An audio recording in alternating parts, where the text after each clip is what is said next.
to Podcast for Fun. This is the show where we dive into the passion, the process, and the journeys of creative storytellers as they bring their stories to life.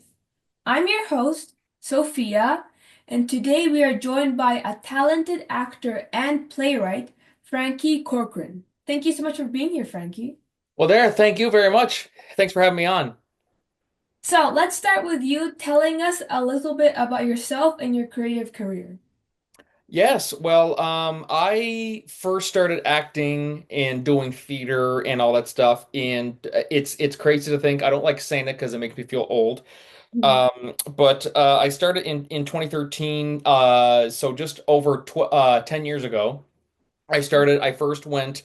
I auditioned for my high school drama club's production of Peter Pan, and I got a part as a pirate. And so I did drama all throughout high school, and then I eventually, of course, I graduated, and then I kept on doing community theater. I around here in Miramichi, New Brunswick, there's always all kinds of community theater groups and stuff like that. So I continued to do it for fun and everything. And then a little thing called COVID happened. Shut everything down, everything. Which I mean, it was a lot of terrible stuff came from it, but for me, one of the best things that came from it was it allowed me to develop the courage to start my own theater group called Corcoran Entertainment, which basically is a theater company located here in Miramichi, New Brunswick. We do all kinds of plays, we do different events. We have a podcast called the Corcoran Entertainment Show, and so it's been going really, really good. So that's kind of how it all started. And it's just crazy to think that this is where I am now. So here I am on the podcast for fun. So I'm super work hard enough, guys, and you will end up on this podcast too. So thank you again for the Yes, opportunity. of course. So I'm kind of curious, what was the like I guess reason that you decided to join theater in high school, like when you first went? There were so many factors that kind of played into it. I think the main one was just I was always a very theatrical person. I loved to like perform and stuff like that for family events. I would always do these silly stand-up routines for family gatherings and graduation parties and all that stuff. Um, and every person there would say, "You got to join drama. You got to do this and you got to do that." And I didn't think I had the at first I didn't think I had what it took. I'm the type of person where I second guess everything I do. So at first I was like, yeah, we'll kind of just see how it goes. And once I get to high school, and then I got to high school and I just said, I'm just going to take it or like take the shot and see what comes of it. And I'm so glad I did because here I am. I hate saying it over 10 years later. And this is where I'm at now. And it's just crazy to think like had I not taken that step, had I not listened to everybody who said that you should join drama, none of this would be happening right now. So I'm very, very grateful for all the opportunities that I've been given over the years. And it's just it's been a great ride. It really, really has. And so that's one thing I would encourage everyone is if it's something that you think you want to do, if you're not sure if you want to do it, just go for it because you're going to be kicking yourself um, in the ass years later for saying, "Oh, I should have tried that, but I didn't." And I'm sure that comes with a lot of things. I mean, like in terms of podcasting, I mean, I'm not sure if you kind of had the same thing where you wanted to start a podcast for years and you didn't think you had what it took, and then you eventually it was just, you know what, I'm just going to try it. Like, did you kind of have that same feeling too? To be honest, I started it the same week I decided to that I wanted to do it, Oh, actually. really? Wow. That's Yeah. awesome. And you just went right for it. That's Yeah. awesome. Good for you. I went to a bunch of like conventions and I would just come up to people and ask them to get on my podcast because I was trying to get experienced people on there. Mhm. And it worked really well. So now I have quite a few impressive people, I think. And now I think my YouTube channel has almost 2,000 subscribers. It's not that much yet, but hopefully it'll go higher. But it's a start. Like Yeah. you, it's one of those things, and this is why people get so discouraged when it comes to podcasting and anything, is that when it doesn't come immediately, they see it as, oh, I failed. The first episode, I released a very first episode, and it like two people listened to it. What's the point, you know? It's like, but Mhm. you just started. You know what I mean? So I think the fact that you have all of this right now, and you have how many episodes now? I think I don't even have that much, but I think I have like around 10 right now. But And still, that's fantastic. Like some people get to five, and then they're just like, okay, that's it, I'm done because nobody's listened to it or whatever. It's like even if nobody listens to it, even if people listen to it but not the numbers that you were hoping for, you love doing it. Mhm. And you make so many connections along the way too. So like really like hats off to you for going for it. Thank you so much. Do you feel like you have a bit of a perfectionist tendency that you're like too scared to start something because you feel like you're not too good enough for it or you're like not ready for it? I do that with almost like everything. Huh. I do that with like everything. I mean, even not just with art, it could be something as simple as um, let's say like the lawnmower. There's trouble with the lawnmower, and I'm like, do I want to try and fix it and break it? Oh God, because if I touch it and that breaks and this and then so like even just simple things. I've always been like that. Mhm. Um, and I think it helps to have a good support system of people around you. Like my parents are so supportive, my like family friends. We get a great community here that are all just so supportive in everything that I choose to do. So it really helps when you have people in your corner Mhm. uh if you're not sure about something, they kind of say, no, no, no, we'll try it this way, and then they'll be honest with you and say, okay, maybe don't try it this way. But I think no matter what you do, no matter how confident you get, you're always going to be a perfectionist. You're always going to be, this has to be exactly this way and that way. And I think that's normal. I think that's normal for everybody, in my opinion. You say you're also a playwright. What kind of plays have you written before? I've written a couple different genres. I like because starting out in theater, I'm a big fan of like playwrights like Neil Simon and Ken Ludwig. So a lot of my plays, I try my best to write realistic shows. In the sense of stuff that people can relate to. Mhm.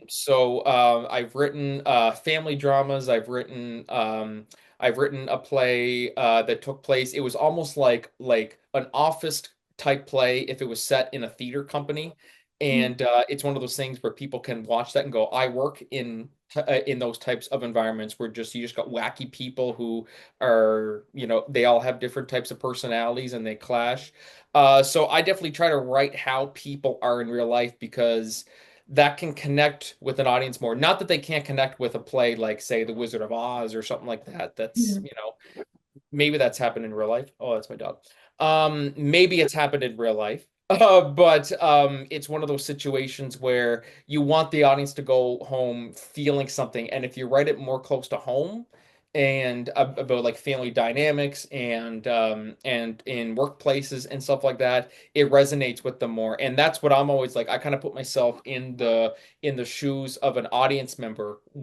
If I was an audience member going to see this play, what am I going to take from it? So that's kind of what I try to aim for with plays and stuff. So I'd say, yeah, more plays more grounded in reality, I would say. So can you tell me like one of your stories? I would say one that comes to mind right off the bat is one we did. I have the poster for it back over there. That's what I'm looking for. It's one I wrote called A Miramichi Christmas. This was back, Mhm. God, how long ago was it now? 2 years ago, 3 years ago, something like that. Basically took place in Miramichi. It's my hometown, and it basically follows a divorced father who comes back into his children's lives after his divorce. He moved away. He came back for the holidays to spend with them, and with his ex-wife, and also his ex-wife's new husband, who is from he comes from away. He's a big fancy rich author from Toronto, and then there's her widower father, who the grandfather character who lost the grandmother, and he's able to yeah, relate to him a lot in certain regards because of how they are, and the grandfather character, his grieving process is mistaken for laziness by a lot of the family members, where it's he's too depressed to do anything because he's upset about the loss of his wife. And the family members just see him as, oh, he's just sitting around, he's not doing nothing, he's just being lazy, but really he's hurting inside. Yeah. So, they kind of form a close bond, and eventually the grandfather dies in at the end of Act One, and then that kind of sets up all of Act Two, where all these emotions and stuff like that come to fruition. Mm. And then there's a whole prospect of the family moving, because the stepfather wants them to move. And it's something that really people would say to me too, that when they saw it, they said we all have types of those characters. Like we all have that nutty grandfather or that funny grandfather and stuff like that. We all have the two siblings who were always bickering and teasing each other and fighting and pulling each other's hair and stuff like that. So that was one of the things, the great compliments that I get is just it felt like something that I deal with on a daily basis, some people say. So that's one of the ones that I'm really, really proud of. I think it's the third one I put on here. I'm trying to think now if it was the third one or the second one. But that's one that I'm really, really proud of, and one that, as I said, people really related to as well. Where did the idea for this story come from? I think a lot of it came from, I said I wanted to do something that was very something set in my hometown, something that people would, as I said, relate to. But also I've always been a fan of, like, the types of plays and stuff where you're on multiple different sides. Like you're on multiple different, like there's characters who say one thing, but then the other character says this. The fact that the people, and it was always nice to hear the actors um talk to each other about, well, I think so and so is in the right because of this, and they'll say, okay, I see where you're coming from, but I think this person's in the right because of that. And so I wanted to do something that where everybody could see both sides, where it's not very one note, where okay, the stepfather character, he might be uh the quote unquote villain. I mean, it's not like he's a mustache twirling villain. I'm going to destroy the family or anything like that. No, it was just, if you were to consider a adversarial type, he would be the one. But I didn't want it to be as straightforward as he's just a jerk because he's a jerk. We incorporated that he had a rough childhood. His father was an alcoholic and this and that. And so we were able to kind of tie it in, and then he eventually comes to an understanding with all the conflicts and stuff like that that went on throughout the play. And so that's kind of really where it came from. And then it was just um, writing complex characters, people that, as I said, that you can just see both sides from, and you can understand where they're coming from. I mean, it's almost like similar to, I mean, obviously this isn't a big comparison because it's like $1 billion movie, but Yeah. Avengers Infinity War or Endgame, where you're able to see Thanos' side. You're like, okay, what he's doing isn't right. In his mind, it's right, but it's not right. And then there's points where you're like, am I actually feeling sorry for Thanos, the guy who wants to snap away half of the universe? So just wanting to be able to understand both sides, maybe not necessarily you're rooting for Thanos, but Mm. to the point where you almost can see where he's coming from, if that makes any sense. If you were to describe like the ideal play that you want to write by using like a famous show, what would it be? Oh, geez, that's a loaded question, actually.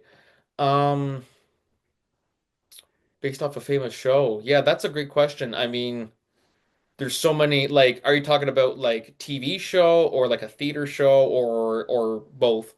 I guess whichever. Whichever. I think it'd be nice to write something in the world of, say, oh God, yeah, that's a loaded question. You got me stumped there because there's so many that I mean, I guess Avengers is one, but I mean that's not So far um from like what you said you wrote though, which is like a Christmas kind of grieving style story, family story. Avengers is like a whole like sci-fi universe with superheroes. exactly. There's no, the stepfather's not looking to snap away half of the family. He's just looking to, Yeah. satisfy his own needs and putting himself first before his family. Um, but oh geez, yeah, that's a great question. I think it'd be nice to do something along the lines of, say, like a crime drama, something like that. I mean, I did one fairly close to that, which was a murder mystery I did a few years ago, which I mean that's one that there were certain parts that people could relate to, but I mean obviously it wasn't, not that it wasn't grounded in reality, but I think I like to do more of Mhm. those type shows like Breaking Bad, Ozark type of shows. Having done that one, I have so many ideas on what else I could do with it. There's even ideas of wanting to do another murder mystery with that same detective, but just a different case and different location, almost like a Agatha Christie, where it's a new location and new case every time. So I'd say, yeah, that'd probably be what I'd go for. That was a loaded question. Thank you for stumping me. No problem. That's my role, you know. I'm a host supposed to ask hard questions. That's what you're going for. I love how you do it. Thank you. So I'm curious, do you find yourself leaning towards a certain genre when you're writing? No, I think it just depends on, I think when you're writing, you gotta be more, you don't want to be known as just one type of writer. Like, you don't want to see certain playwrights or screenwriters where, like, oh, they do just comedy plays or they just do dramas or they just do horror movies. I kind of go where, like, I want to mix it up a little bit. Um, so like one year we'd have the Christmas one, and I'm like, okay, next year I want to do something not Christmassy. Next year we're gonna do A Christmas Carol, which is one that I didn't write. Hmm.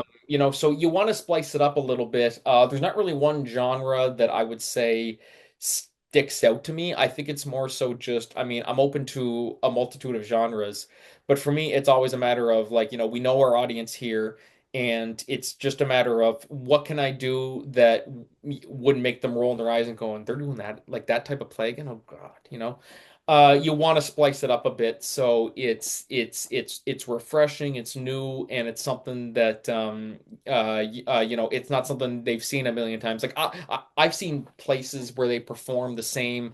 They're like, yeah, we're doing I don't know what's a well-known musical, Mamma Mia. We're doing Mamma Mia again, and then the audience will be like, didn't they do that like 2 years ago? God, they're doing that like every 2 years. It seems like, or if they do like just like Disney movies or like or sorry, Disney plays. Okay, we're doing Frozen, and now we're gonna do Lion King. Now we're gonna do Aladdin. It's like, okay, is there anything non-Disney that you can do?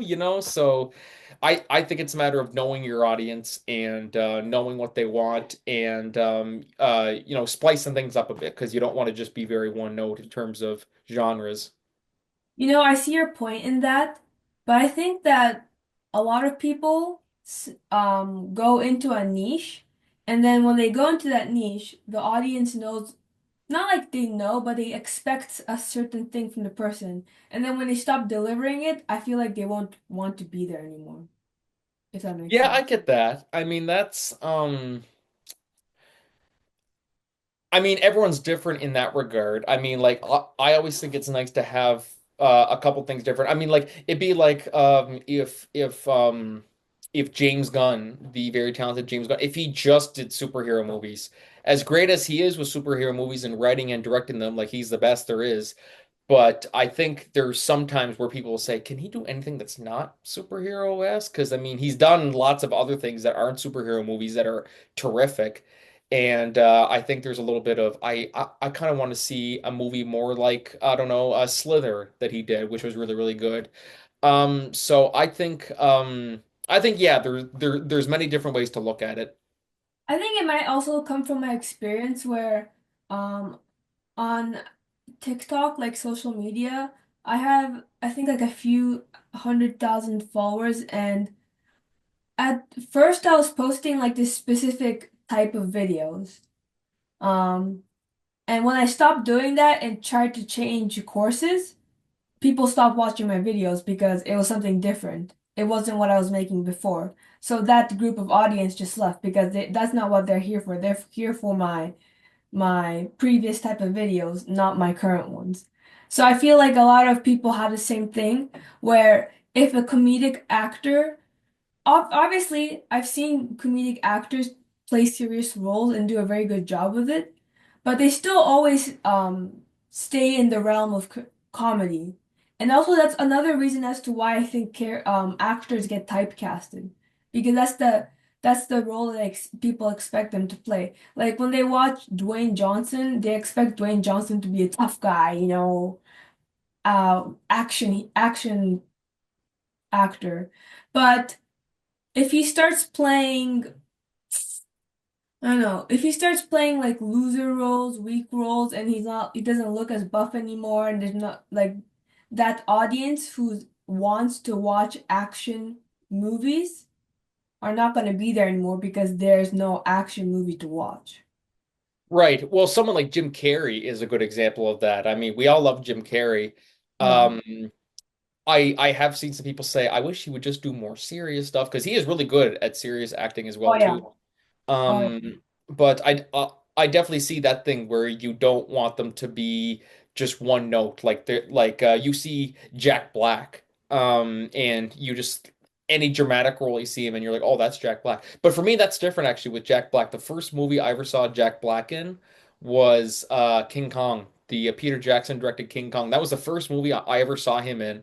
me too. And so I actually went the opposite with Jack Black, where people would see that and just go, Jack Black, he got really like he can't play a serious part. And Mhm. then I was the opposite, where I saw him in that part, and then I see him in something else. I'm like, Jack Black can't play funny. I was younger back then. I didn't really. That was like 2005, I think, when that came out. But um, but yes, like someone like Jack Black, I think could do. He was excellent in King Kong.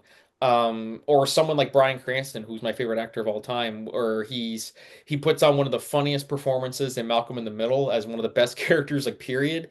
And then you see him in Breaking Bad, where he's Breaking Bad and he's just badass and he's say my name like just so that's a terrific range as an actor and that's why he's my favorite actor of all time because for him I could see him in any genre. I could like I remember he did the James Franco movie Why Him, that comedy, and it was so good, and that was after Breaking Bad, and it was so funny. I didn't even think about, oh, that's just Bryan Cranston, like I did not see that at all. I see him as a completely different character each time. So that takes talent as an actor as well.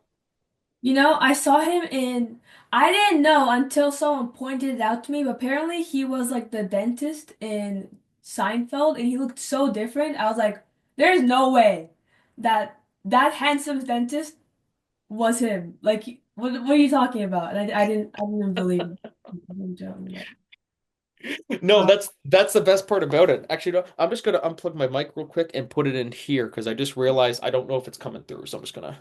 Sorry. Oh, oh, oh. There we go. Sorry. I just want to see. no worries. My bad. There we go. Can you still hear me? Yep. Okay, perfect. I just realized because then I looked and the mic wasn't really doing much, so I think I got a new adapter that wasn't. So yeah, I'll just leave it there. Feel free to cut that out. Um, so yeah, where were we? We were talking about, okay, just to make sure, that's Walter White, right? We're talking about Walter White. That's Walter White. Yeah, that's Walter White. Yeah. So we're talking about how the Walter White actor is really good at acting, and he was a doctor and he was like a dentist in Seinfeld. And honestly, I didn't even notice that. That's what I was Which is saying. good. That, as I said, that just shows his range as an actor. Hmm. Because I mean, as we were saying, like you see Dwayne Johnson and you think of, oh, he's just, the tough guy, blah blah blah blah, and he can only play tough guys. Yeah, You want people who can play, who are very multifaceted. yeah. And I also think, given the right opportunity, they got to give them time to shine too. I mean, like when they casted Heath Ledger as Joker, you Oh, can so go good. back, so So good. good, but you can look back on like the threads and stuff like that online of people saying this is the worst casting decision ever. Like he can't play Joker, blah blah blah blah blah. And now people are rewriting history, saying I knew he was going to be a great Joker. It's like, well, that's not what you said online, last year, like so.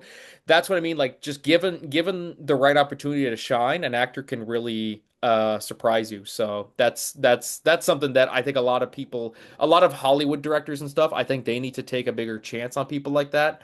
Mhm. And just say, okay, this might be a big shot, a big risk. We know our vision, we know what we want to do. But let's just go for this. Let's just go for this and see how it goes. If it falls flat, it falls flat. We never do it again. But we could see another Heath Ledger situation where people say it's terrible, they shouldn't do this, and then they're eating their words later and saying, "No, I never said that. No, I didn't say that at all." Well, yes, you did, because the internet stays around forever, and all those comments that you said are going to resurface. You know what I mean? So. Yeah. So, do you prefer being a playwright or an actor more? See, someone asked me that actually. It's funny that you say that. I had a conversation with someone about this. I think it was a few days ago. That if you were given the choice to just write and act, or write or act, which would you choose? I always say, um, I would gladly do both. But if I were to be given a choice, I would say I would just write. Why? And I think it's just more so because uh it's hard because I mean I've done this before where I'm writing, I'm acting, I'm producing, directing, doing all that stuff. Sometimes it's hard to stay maintain like focused on your vision as a director. Mhm. And that was one thing I worried about with a couple plays I did that I also acted in. That I said I don't want to I want to make sure that I don't lose sight that I'm directing this. I have a vision for this. I want everyone, I want to deliver the best quality I can. And if it's one of those situations where I'm doing too much, then, if I'm like, okay, I got to make sure that I know my lines and all that, you want to make sure that, in those cases that your attention is solely focused on just that one thing. Like, I'm the type of person where I can either go all in or go or like it's hard sometimes for me to I could say that I'm not going to have anything to do with the let's say the directing or producing or whatever. And then there's times I'm like, yeah, actually, you know what? Here, I'll help you with this. So sometimes that can be difficult. So, I think it's a nice for me, if I had to choose, I mean, like, just I like seeing other people shine on stage. I really, really do. And it's one of those situations where if you hear about a certain part in a play that's going on around here, and they say, "Yeah, well, so if you say yes to this, then this person isn't going to be in the show or whatever." I'm the type of person where I would say, "No, give them that opportunity. They would do a great job with it."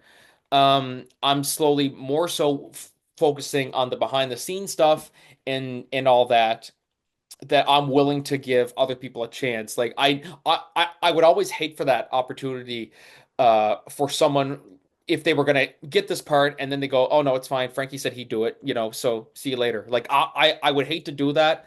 And so that's why for me it's if I could just stick behind the scenes and let certain people shine, then I would certainly do that.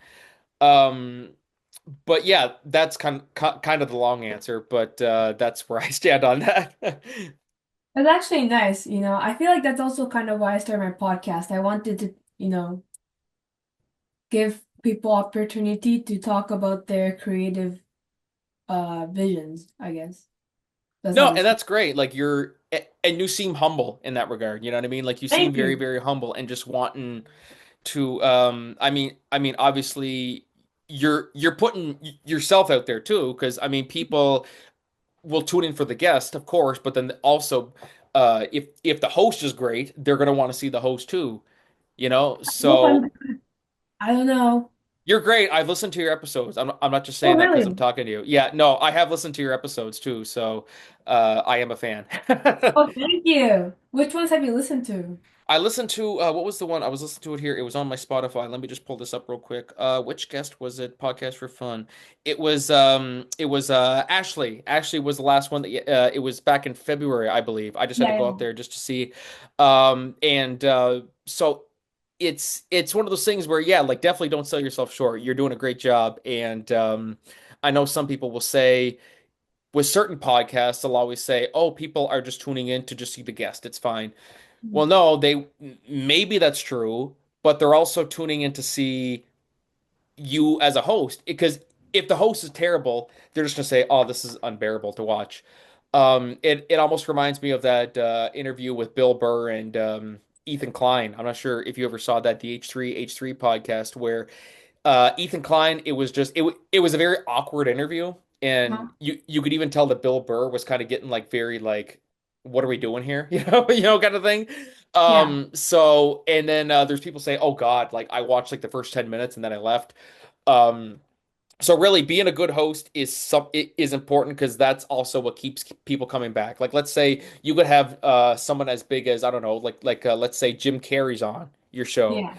Oh, Yes, people want to see Jim Carrey, but also they want a good host to be able to ask the questions where it's not like, "Hi Jim, how are you?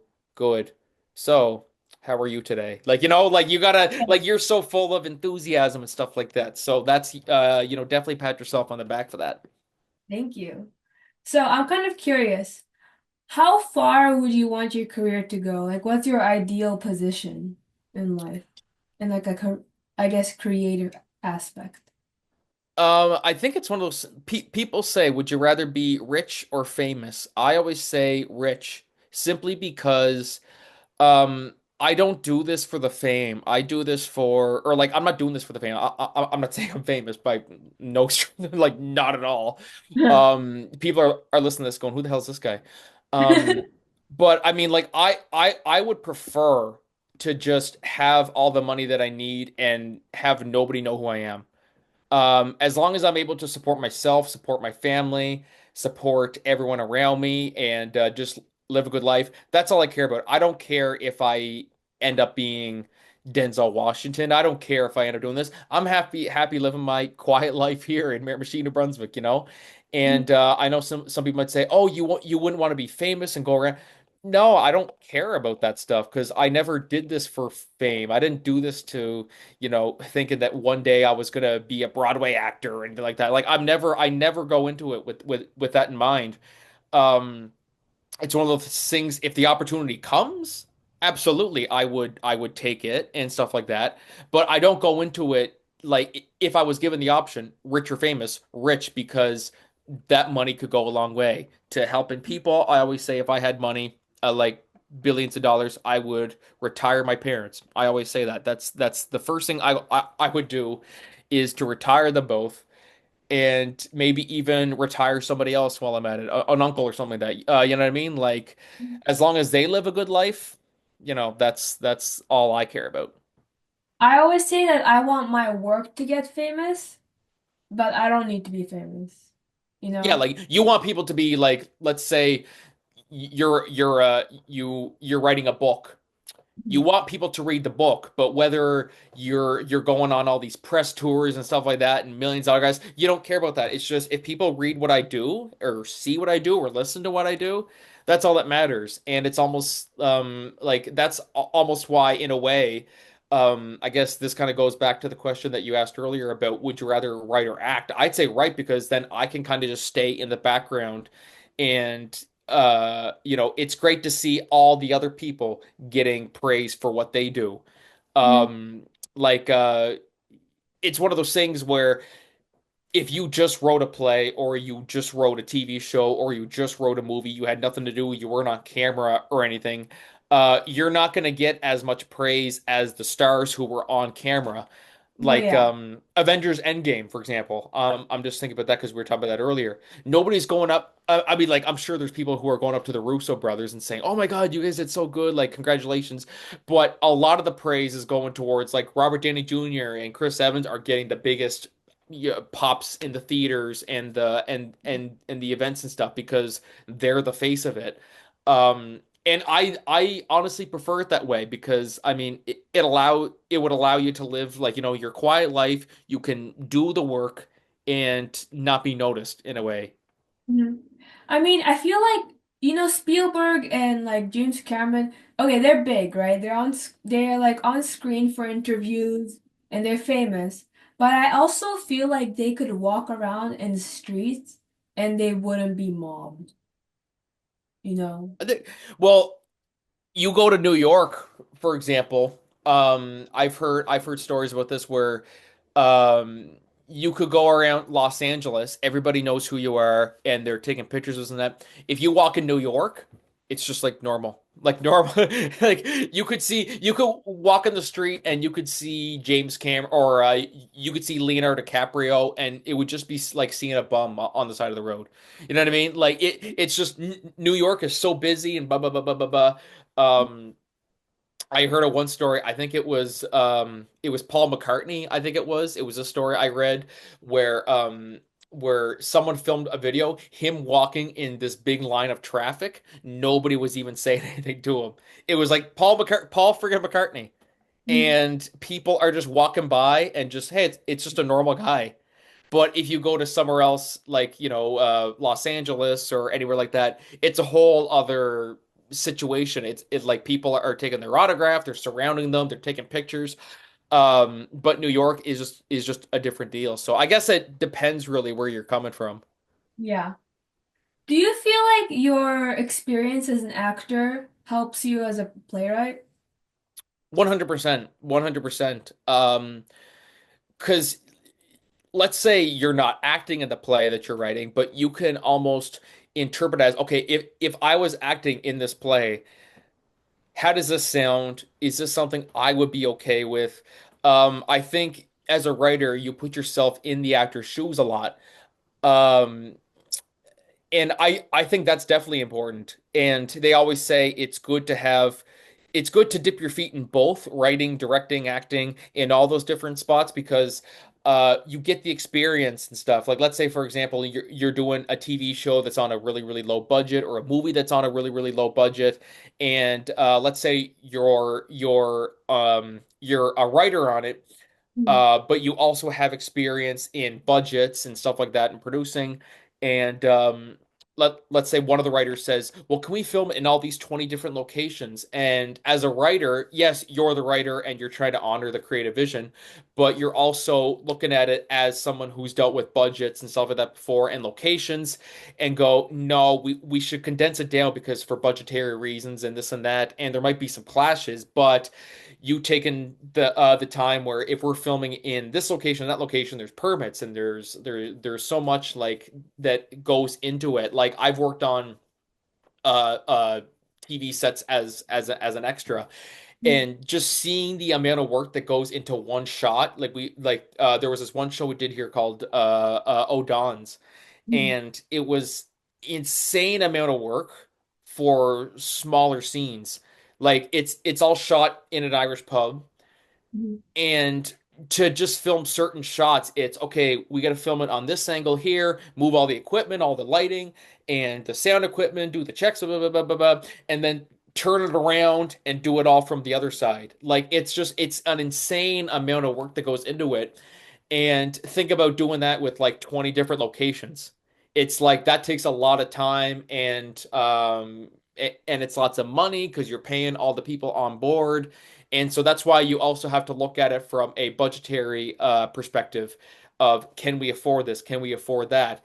And so I think definitely as an actor, it helps in that regard, but also it also helps not just with acting and writing, but if you've also seen um if there's someone on set, an actor who's saying, "Well, why can't we film here? Why can't we film there?" Well, because of budget, blah, blah, blah, blah. You know, this, and this. So, having your feet in so many different parts of the production really, really comes in handy, because you're able to see all the different perspectives.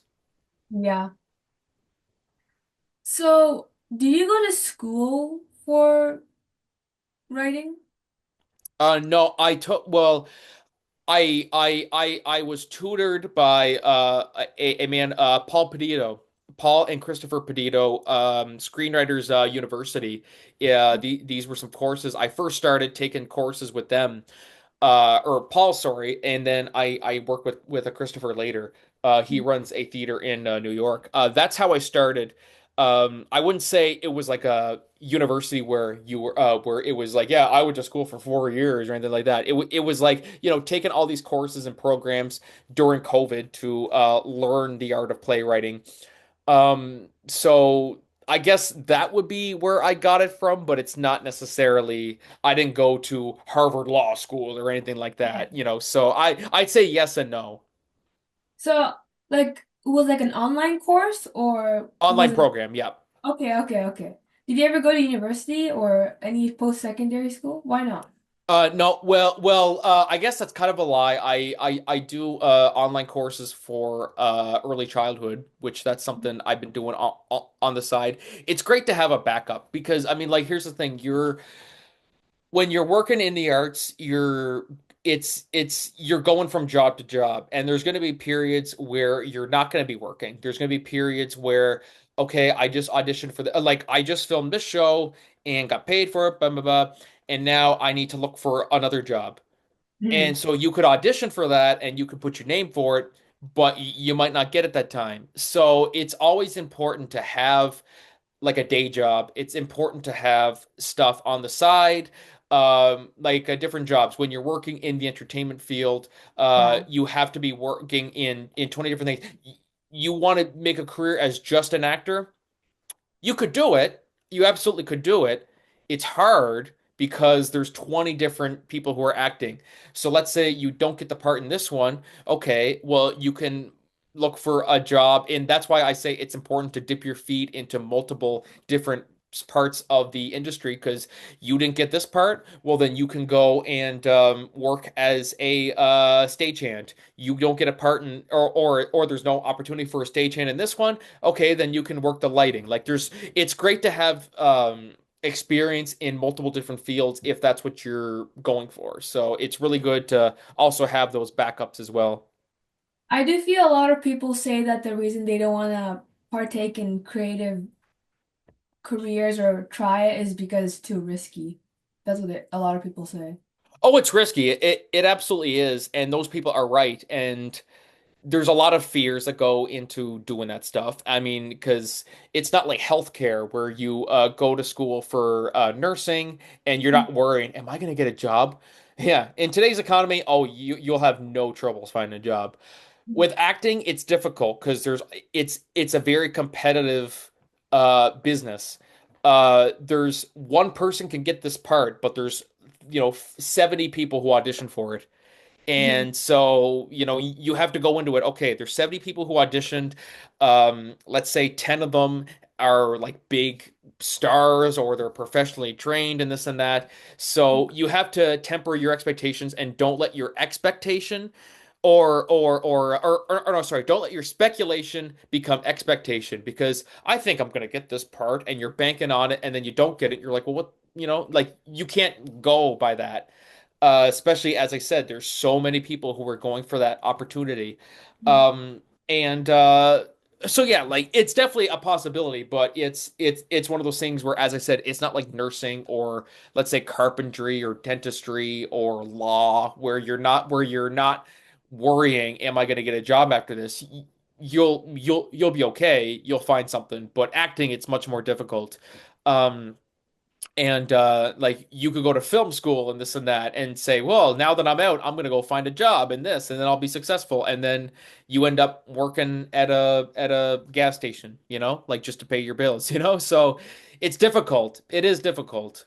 But you got to be crazy enough about it to pursue it. That's what I say. If you want to, if you want to be in the arts, you got to be crazy about the arts. Is the way to put it. So if you weren't an actor or a writer, what do you think you'd be? A bum on the street, not kidding. Ha!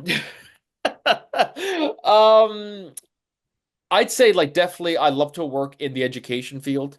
And that's kind of well, it's difficult. Like, like you can do multiple like yeah, that's kind of a hard thing to say. Like if that's not what I did, like what would be something that I think even just working in the arts in some way, as I said, whether it's working in lighting or it's working for a company that sets up for events and stuff like that, even just something like that is a good way because then at least you're still involved with it and you can still make some sort of living at it. Yeah. I think that's what I go for. Like just something where you're a stagehand, you're a gaffer, you're this and that. I think that would probably be the way to go. What would you say is like your favorite role amongst all the acting parts you've portrayed? Oh geez. In 2019, we did a community theater production of The Odd Couple. Hmm. And I played Felix, of course, Oscar and Felix. Oscar's the Slav, Felix is the neat freak.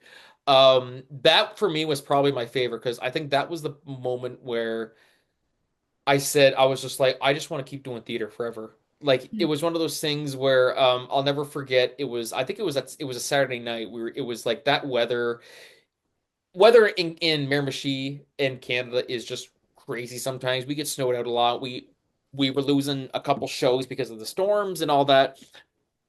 And and then so that Saturday night, we ended up getting it was like it was like 150 people just showed up in the audience. And doing a show that we loved so much that we had so much fun doing and it was one that we wanted to do forever and it was just a matter of the right time for it and everything and then we did it, it paid off, and it was like this is why we do what we do. Theater's a drug.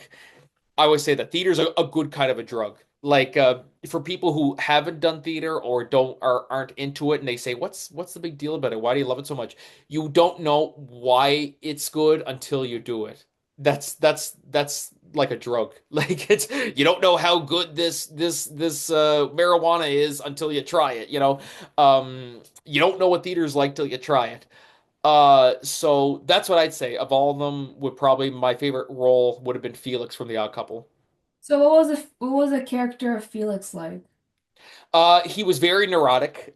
Basically, for anybody who hasn't watched or seen The Odd Couple, it's probably one of the most well-known plays out there. I'd say one of the most produced plays by Neil Simon. And basically, it follows. It takes place in the apartment of Oscar Madison, who's a slob. He's divorced, and so Felix's wife divorced him, kicked him out. He has nowhere to go. He shows up at Oscar's for their weekly poker night, and he ends up moving in with Oscar. And Felix is a neat freak. He's very neurotic. And Oscar is a slob. He turns and so he ends up just driving Oscar completely bonkers because of how he is. He's just like I can't even smoke a cigarette or a cigar without you following me around with an ashtray. Like I can't even like he's just like you're just driving me crazy. And so they end up going on a double date where Felix just cries about his ex-wife the whole time, and then both girls fall in love with Felix and whatever, and then they take him up to their apartment, blah blah. And Oscar's just like, I can't take it. You got to get out of here because you're driving me crazy, and you ruin this date, and blah blah blah blah blah. And at the end of the play, they're on good terms. They go their separate ways. And it's kind of like, yeah, we'll see you for poker night next week. They're kind of like back to square one. He's not back with his wife or anything, but Mhm. and it was just such a funny show. It was just such a funny show. It felt like we were doing a sitcom. Like it was one of those things. I mean, The Odd Couple was a sitcom too, but it was one of those things where it felt like we were doing like Seinfeld. It felt like we were doing Full House, where the audience is laughing at, and then waiting for the laugh track to die down. It was just so, or like Big Bang Theory kind of thing. So that for me, I would say, see, yeah, like Felix, just neurotic. I got to be someone I'm not, who's just neurotic. I mean, maybe I am neurotic. People might say I am. Just neurotic and just driving people crazy, and neat freak, following people, like just vacuuming every 2 seconds, and being very particular about certain things, like no, this has to go here, it can't go there. It was a lot of fun. That's what I'd say would is what I loved about it. What does it mean to be a neurotic? Just crazy, like just very, very like they're all playing poker, and they're all drinking beer and stuff like that, and Felix is being very like aggressively, like, guys, use your coasters, I just cleaned the table, like just very, and then everyone's just like, God, I'm gonna kill this guy because he's driving us crazy. Hmm. I see, I see. So do you think you enjoy playing characters that are more similar to yourself then? Because that sounds like you kind of related to your character a lot. I would say relate. I would say I Okay. actually kind of like characters that I'm not like. Actually, that's actually kind of what I like. Felix for me, it was like the reason why that was my favorite. It was because it was one of those plays we wanted to do for years. It was just a matter of finding the right opportunity to do it, and the stars aligned. We did it, and it was like that was so worth it. Like that was so worth however long it was that we were waiting. And the Odd Couple, everybody around here knew the Odd Couple, so it was just playing a part that everybody that was so well known, and that was so beloved, was like, yeah, and people saying, oh, we loved it, and that really, that for me is why that was my favorite. But it's funny that that's my favorite part, but it's actually not exactly, not necessarily my favorite part to play, which is, I love the angry people. I love playing the characters who are just angry. I love that That's because I'm that's fine. I'm normally fairly calm. I mean, I have moments where I snap, and my like, if I'm podcasting here, like I like for example, if you guys noticed during the interview, I went from talking to the mic to talking to here. I just got a new adapter for my MacBook right here, and I was trying it, and I don't think it was working, and then I was just if this was a podcast where it wasn't being recorded, I would have been like, ah, damn it, why is it not going? But so so I mean, we all have those moments where stuff like that happens, but just getting to be somebody who's just angry just because they're angry is Mhm. always fun. Yeah. So that's my favorite type of role to play. I'm kind of curious, why did you start your podcast? I started because I started Corcoran Entertainment back in 2021, was when I had been developing ideas for it in during 2020, during the lockdown, because we had nothing to do, we're locked Yeah. up. And so then I was developing ideas for it, and then in 2021 I announced it. Like, restrictions were kind of starting to light up, and then we had our first production set. The first play, like, I had two one-act plays that I wrote. We were going to stage in October 2021, and then in September that year we just started rehearsals. COVID came back with a vengeance, and we couldn't do nothing. It was like, okay, we got to postpone the play. We don't know when, but COVID, it was just going back bonkers. And so I just said, okay, we'll put the play on hold just until things light up. We ended up doing it in June, Mhm. in 2022. But between that time, I was like, God, it's winter time. It's cold outside. We can't do nothing really outside. And even if I could, we're not allowed to leave our house. So I'm like, I need something to do. So I've always been a fan of podcasts, and I was developing ideas for a podcast.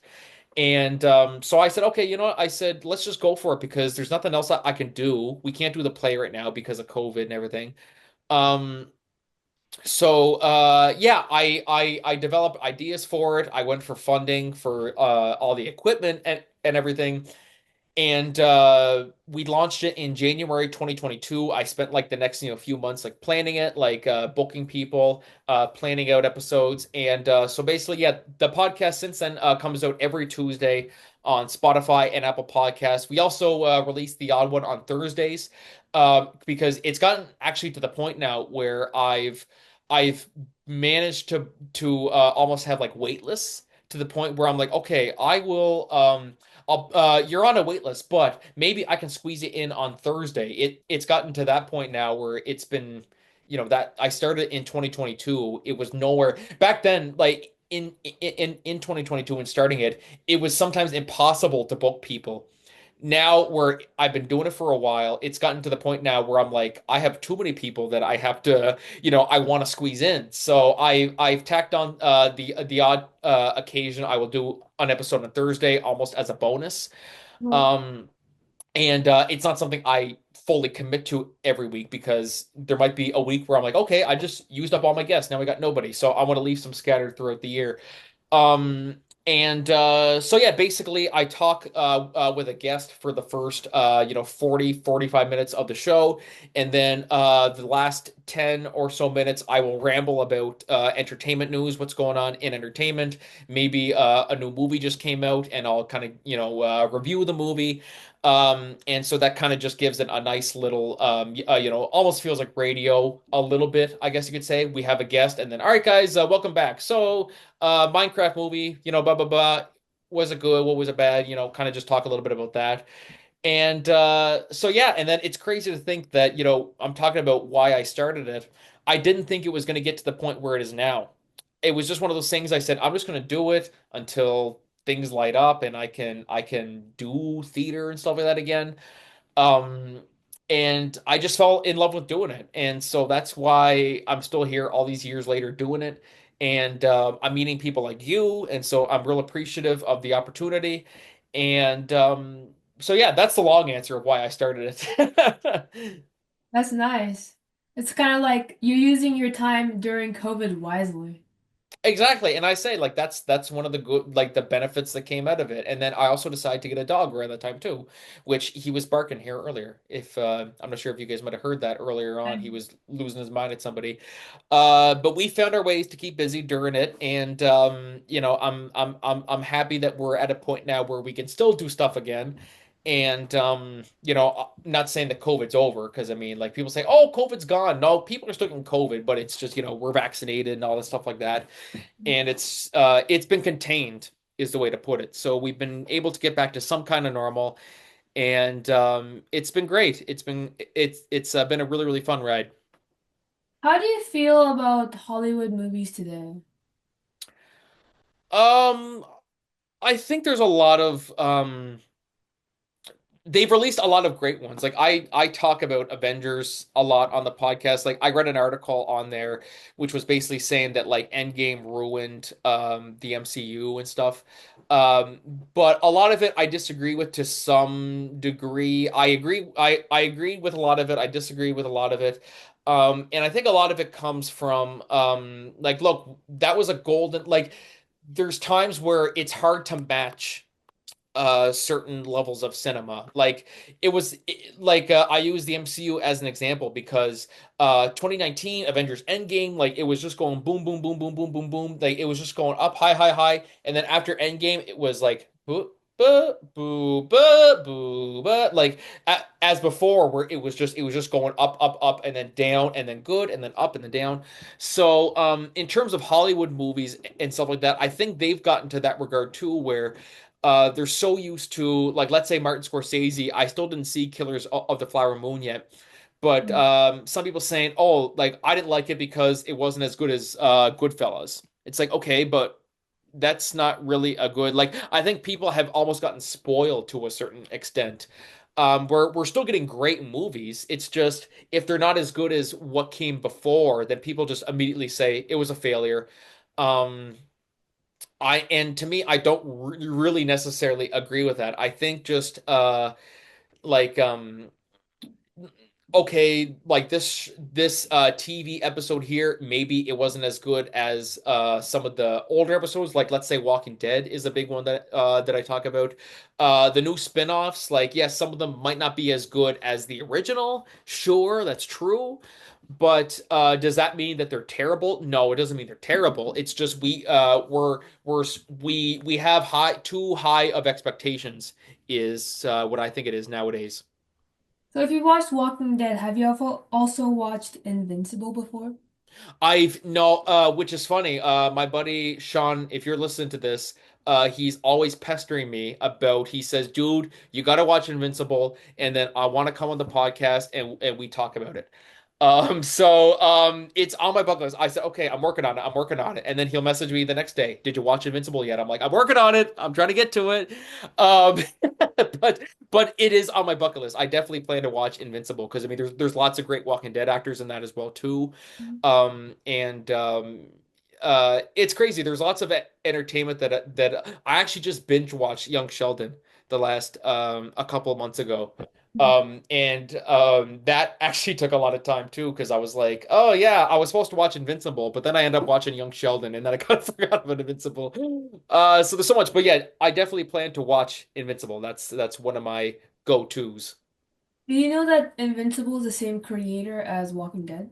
Robert Kirkman, yep, absolutely. Uh, I read I think a couple issues of the comic book, but it was a while ago, because I knew that it was from Robert Kirkman. But then I just got busy watching other stuff and reading other stuff. Yeah, no, Robert Kirkman's the man. He is. Yep, I really admire Robert Kirkman. Do you have anybody like that? Like, if you had to describe in celebrities that you admire? I say celebrity that I probably most admire, and this is a television writer. The Vince Gilligan is who I really admire and influenced by. He of course created and co-created but he created Breaking Bad and he co-created the spin-off Better Call Saul, and he also wrote and directed the follow-up film to Breaking Bad, El Camino. Um his because here's the thing, he's not only excellent at what he does. Every interview I see with him, people are praising him, saying, "Vince, you did such a great job with this." And he's like, "Well, look, I couldn't have done it without so and so." And he just starts naming off everyone. Like he never takes credit for himself. I've never met him. I hope to get him on my podcast at some point. There's people I try to get on, and they just don't return the emails.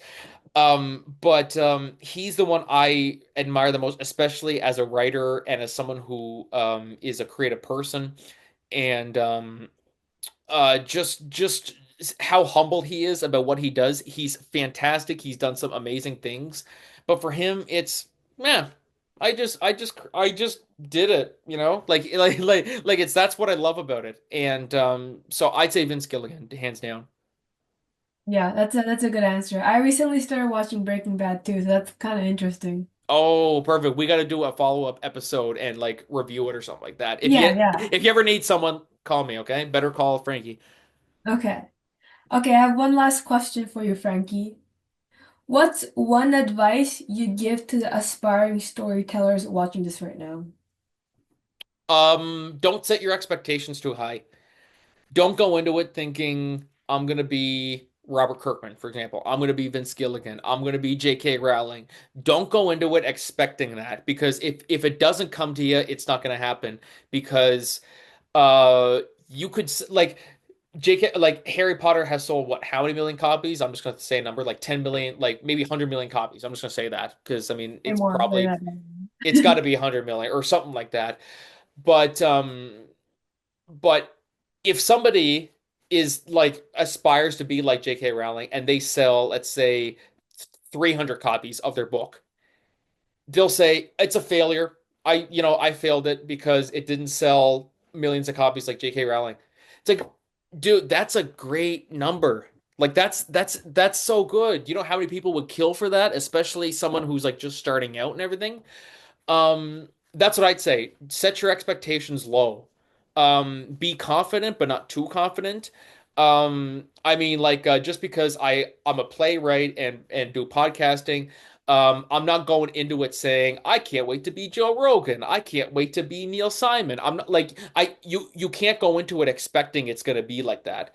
Um, if it does, absolutely, that's awesome. But just don't go into it expecting for it. You can work hard for it, but as long as you enjoy doing it, like it's like I said, the whole rich or famous thing. Okay, would you rather be rich or famous? If you choose famous, okay, that's great. If you choose rich, I would agree with you. That's what I would do as well. Um, but at least try to remind yourself why you're doing it, which is you love doing it and you want to just make the world a better place, I guess you could say. I mean, it might sound corny, but it's true. You just want to make the world a better place and do what you love to do. And that's what I'd say is just know why you're doing it and set your expectations low. You know what?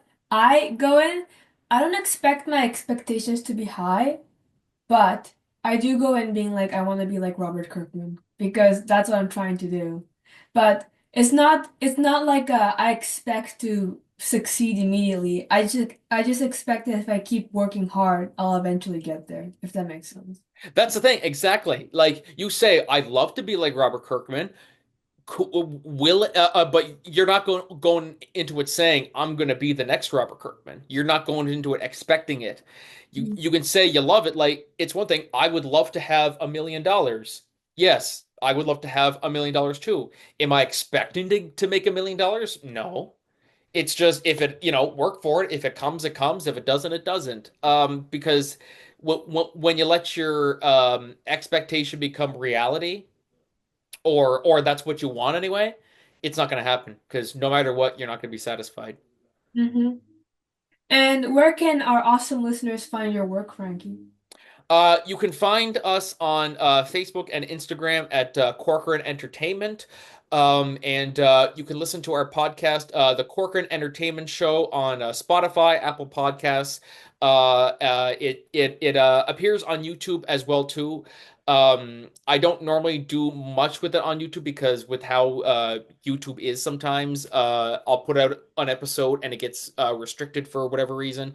But Spotify, Apple Podcast, yeah, it's weird because like that's what's I'm not trashing on YouTube or anything, but YouTube sometimes can be very oh, we noticed that you talked briefly about this and we don't condone that, and it's weird. It's weird how that works. So I'd say Spotify, Apple Podcasts, that's where you can find all of our podcast episodes and stuff. If you'd like to be a guest on the podcast, I'm always open to that as well too. You can private message us or email at fcorcoran10@yahoo.com. I could even send you that and you can put it in the episode description or whatever. And yeah, so that's where you can find me at. Awesome. Well, that's a wrap for today's episode of Podcast for Fun. Thank you so much, Frankie, for joining us and sharing your incredible insights. And to Yes, our thank you. And to our listeners, thank you so much for tuning in. If you enjoyed this episode, don't forget to like, subscribe, and share it with fellow storytelling enthusiasts. And if you have any questions or topics you'd like me to explore, you can drop them in the comments or connect with me on any of my social medias at Podcast for Fun. Until next time, keep creating, keep dreaming, and we'll see you on the next episode of Podcast for Fun.